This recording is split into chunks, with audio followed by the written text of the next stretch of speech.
Бүгүн бир көйгөйлүү тема мени ойлондуруп турат.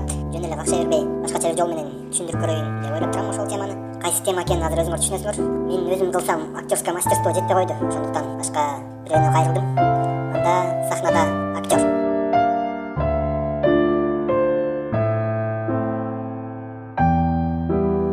Апа, биз кайсы жерге келдик?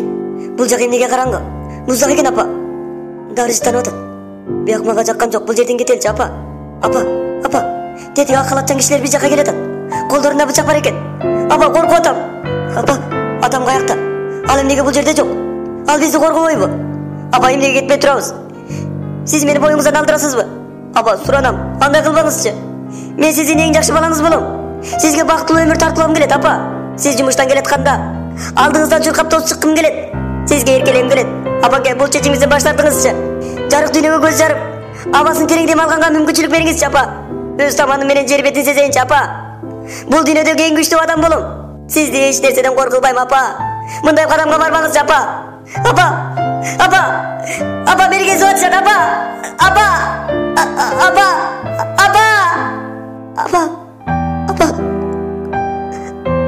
Күн нурун көрбөй кетип баратканыма өкүнөм. Кош болуңуз, апа.